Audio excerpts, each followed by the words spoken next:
way out of LA. I mean, can you believe that? If maybe they're just rumors, maybe it's not true, but could you believe if that were to occur just a year or two in where they're like running like a dog with a tail between its legs because, no one loves us here. But I think it's disgusting that we put two NFL franchises in a city that clearly doesn't want to support them. No, Eric, they're playing in a soccer stadium. They're playing in a 30,000 seat soccer stadium and they can't get 30,000 fans to come out for them.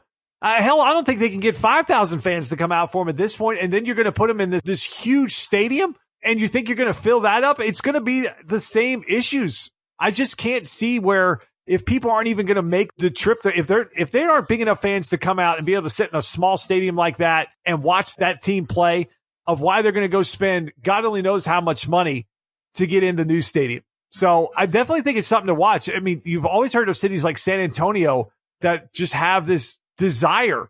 And even the fans came out for their AFF team before that went defunct, that they at least were coming out for home games. So that definitely is something to watch. So Eric, you talked about in the first segment, Miami and Washington.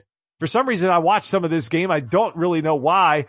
Washington was up in this game. Miami comes flying back with Ryan Fitzpatrick at quarterback. This game is 17-16. I was watching it with my dad. And as soon as they scored, I said, Miami is definitely going to go for two. And I bet it's a terrible play call. And lo and behold, it was a terrible play call, Eric. I don't know what in God's name they were thinking outside of the fact of, hey, let's figure out a way to throw this game with one of the worst play calls in the world. Now, look, as fans, we get bashed all the time of, well, you never played. You couldn't play at this level. You don't know what you're talking about. All of us and probably the majority of our listeners have played Madden before where you're running a 2-point play. I think we all could have gotten a play sheet and picked something better than having the running back come in, run past his blockers, and then throw the ball behind him and he drops it. So I don't know what was on your mind, but do you think that Miami was actually trying to throw that game and just call a terrible 2-point play, or was that just a horribly executed play? I'm going to have to go with it's a horribly executed play. You sure? No. You sure the GM didn't come on there and Ryan Fitzpatrick's like, who the hell is this? That's why I hesitated, because no, I can't sit here and say that I'm sure. But I'd like to think that it was just a horribly executed play. But I mean, this team, why? Why? Just kick the point. Kick the extra point and go to overtime. Just see what happens. Desperate teams do desperate things. And to me, this had just 0% chance of working. I don't even think it's one of those situations that if they convert it, they look like a hero. I think it still looks stupid. That this is what you do when your season is just in shambles and you're making these desperation calls that it just looks like you have no clue what you're doing. I don't know, Justin. I mean, I'm almost, I know it's hard for a guy like me who just runs his mouth all the time, but I'm almost speechless at what I saw at the end of that game. I tell you, I still am in the camp. If I had to bet money on one or the other, I just don't really feel like they were motivated to win that game. And it was, well, we're not going to overtime. There's no sense in doing that. We might actually screw up and win this game. Let's just throw a play out here. And that play had no shot from the beginning. They motioned it wasn't even a wide receiver. They have Kenyon Drake out wide and they motion him in and he runs past his two blockers right in between where Washington had three guys sitting there, and then Fitzpatrick makes a throw behind him. So even if he caught it, he was going to get crushed. Not even close. So look, it probably was a horribly executed play, but from the standpoint of what Miami is trying to do, they are not trying to win football games at all. There is zero motivation in that team to win any football games. Now, maybe the players do because they're the ones that are on the field. But Eric, from coaching staff up, it looks like they are in lockstep of, we want the number one pick and we'll do anything to ensure that we get it. So Washington out of the way. Washington now gets the win. They'll have the tiebreaker over Miami when it comes down to records, or if Miami somehow does fall into a win somewhere down the road. Miami's still going to be in pretty good shape. Two teams that aren't in very good shape, Eric, are teams now that have a lot of questions at the quarterback position. Jameis Winston in the 2015 draft, the number one pick. Mariota went number 2. Both of them had some really bad weekends. Jameis Winston may never want to see London again because he's still throwing interceptions there. And Marcus Mariota has been benched for Ryan Tannehill, of all people. So which one of these guys is turning into the bigger bust for you? Well, that's a great question. I mean, with the expectations, I'd have to say for me it's Jameis Winston. He played for a bigger college at, FSU. He just had more notoriety coming out of college. Mariota was a superstar and he was offensive juggernaut, but Then he goes to the Titans and looks good in spots. But as you like to say, he has a lower ceiling and probably a higher floor than Winston.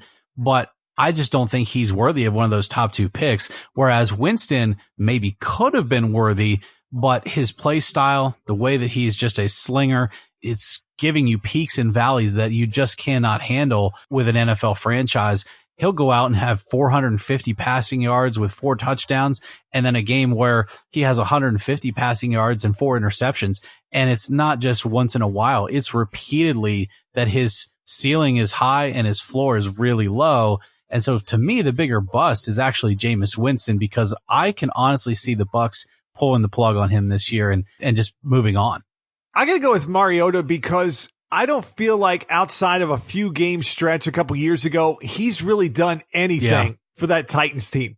At least Winston has had flashes where they bring in Bruce Arians and his job is to resurrect Jameis's career. And then he does have that game against the Rams where he's actually not turning the ball over with the frequency that he was, and he's moving them up and down the field. And he looks like he's a competent NFL quarterback. He just has zero consistency. Mariota, and look, it could be the coaching staff. It could be that Titans franchise. They just never built a team around him. They never put coaches around him to adjust and adapt to what he was really good at. They wanted him to run and he couldn't stay healthy. Then they wanted him to be more of a pocket passer. And then you get into a Cam Newton situation where it's like, okay, this guy wasn't great because he's a pocket passer. He was great because he could do all these other things. And that sort of made up for the fact that he wasn't that accurate of a thrower. And it's the same with Mariota. His legs is what made him great. The Titans tried to take that out of him, partly to try to preserve him, but then he's not the same guy. So then what's the point? Because when they drafted Mariota, I think for Tennessee, it was like, okay, we finally got a name. We've got a guy that can come in and follow this trend of insanely mobile quarterbacks who can throw the football.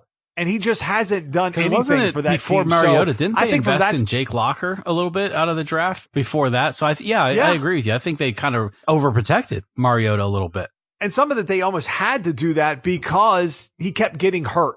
And I think that also builds into the bust factor of you can't stay healthy. You can't be productive. We have to then change what it is that you do well. We can't let you do that because then you can't stay on the field and we have nothing behind you. So both of them, Eric, are going to be in trouble. Both of them may not even be with those teams next year. Yeah. It's just not looking good for either one of them. So, Eric, let's wrap up segment 2 and talk about what's going on in the NBA. We were waiting for this. We talked about it last week. When is LeBron going to come out and talk about this China situation?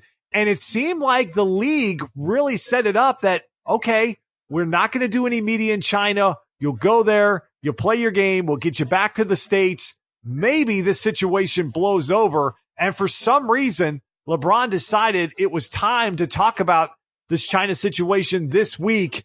It didn't go well initially, and the cleanup he attempted went even worse. And he is getting ripped by a lot of people right now, including what we were talking about pre-show. Even Muhammad Ali's ex-wife talked about the fact that he's no Muhammad Ali.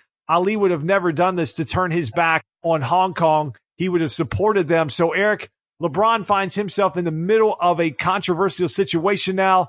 LeBron has sort of branded himself as not being afraid to speak out on issues. He's got the shop on HBO where he's constantly talking about what is going on in the States. And then he gets an opportunity to talk about it with the situation in Hong Kong and China. And it sure felt like he jumped on the China side of this argument. Clean up in aisle 5. It's LeBron James's ego. And it's also my hopes and dreams of having a favorite NBA player. Look, I posted on Twitter the other day that I had this sort of similar feeling a decade ago when the indiscretions about Tiger Woods came out, and a guy that I had really loved watching. And I don't like to use the word idolize because I don't really idolize athletes, but just in the terms of rooting for someone and just wanting them to always do well. That's what I was about Tiger Woods. And then, you just have that devastation of like, he's not the person that you think he is. Now, with LeBron, I don't think we're at that point. I don't think he's got something here with the China situation that eliminates all of the good that he's done in his career, whether on the court or with his efforts in Akron and around Cleveland and things like that. And I think for the most part, he's been crime free, at least that we know of, all of the things that we talk about. But ego wise, and the brand that he's tried to build, and then feeling like he has to have a voice about everything political or social or whatever in this country is drawing me more and more away. Well, this week I had another one of those devastating fandom feelings because the guy that I've rooted for the better part of 17 years, even before he got into the league, I've, put all my chips in the center of the table on LeBron James. I've gotten into the GOAT arguments. I've gotten into all of that. I've rooted for him. I've cried with him when he won the title in Cleveland, all that good stuff. But could he please just shut up with these things that he doesn't actually know about, or if he thinks he knows about, he's wrong. He's just simply wrong. The NBA obviously stepped in a pile of crap when freedom of speech was exercised by the Rockets GM. He threw his support, or at least empathy, behind the people of Hong Kong. And then the NBA, for fear of financial distress or otherwise, steps in a hot pile of dung, and LeBron feels like he has to get involved in that. And the way that he does it is by throwing support. And now he says it's not about the politics. It's not about the issues. And it's about this. Look, him and Kerr and Popovich and all these other left wing political liberals they want to be, they can shout into their echo chambers and support whatever policies and whatever they want over here. That's their right to do that. But if you're going to get into politics internationally, the last thing you want to be doing is throwing your hat in the ring with a communist government. And as you said with Ali's ex-wife, Ali wouldn't have supported the Chinese communist government. Ali's support would have gone to the protesters in Hong Kong who just want democracy and freedom. They want the same things that LeBron wants and LeBron has and exercises his rights to do over here in the States. And yet LeBron then goes to the other side of the aisle. It makes no sense to me. It's a moral indiscrepancy, and it's a moral inconsistency, in my opinion, for all the things that he wants to shout and open his mouth about here to then not throw your support behind the protesters in Hong Kong doesn't make any sense to me. And that's why I feel like it really bugs me a lot that these guys feel the need and feel the right to go on and talk about these things when they are not experts and they don't know all of the details. They want to sit up there and talk about how other people don't know, what they're talking about, and they need to be educated and this and that. I got to tell you, LeBron, there's a lot that you're not educated on in these scenarios, and you're overstepping your boundaries. I'm not telling you to just shut up and dribble. That's not what I'm saying. But if you are going to open your mouth, then I'm sorry. You don't get to stand there then and say, well, I don't want to talk anymore about it. I've said enough on China. I'm not going to talk about it anymore. No, you put yourself in that position by opening your mouth about it. So now you got to take the consequences. I'm sorry, buddy. Here's what's stuck out to me. All right, so number one, LeBron comes out with these comments, 10 days or so after Maury's tweet goes out. LeBron has a media consultant that works directly with him. And Eric, as soon as I saw and heard these comments, I texted you and said, LeBron's in trouble. This is not going to play well because it sure seems like he's backing China in this and he's against Hong Kong. And then LeBron comes back out with two more tweets. It didn't clean up anything. It actually made it worse because then there's screen grabs of LeBron quoting Martin Luther King Jr., talking about silence on issues. And LeBron is doing that exact thing. This is what disappointed me with LeBron in hearing some of the comments. Number one of the first words LeBron used in talking about this situation was financially. It wasn't talking about the people of Hong Kong, their fight, anything like that. It was all about LeBron, the Lakers, the NBA. Well, we were affected financially. Daryl Morey was uneducated because he didn't know the effects of this financially. That was his quote. Now, LeBron has been praised here in the States for his stance on basically everything that he's done. He can do no wrong in the media's eyes. He takes Kaepernick's side. He gets praised for it. He jumps on as soon as there's a police shooting. If there's a mass shooting, LeBron is jumping on it sometimes before facts and anything is out there. He's talking about it. He's tweeting about it. Here's Daryl Morey, who has 6 words in a tweet, something obviously he feels strongly about. And Daryl Morey is an MIT grad. Daryl Morey has been praised by everyone as the head of analytics and the guy that's changed the way that the NBA is played in terms of how the Rockets are constructed.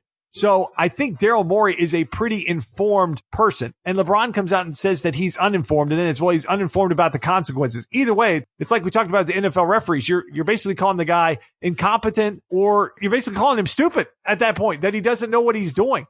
So the fact that LeBron talked about financially,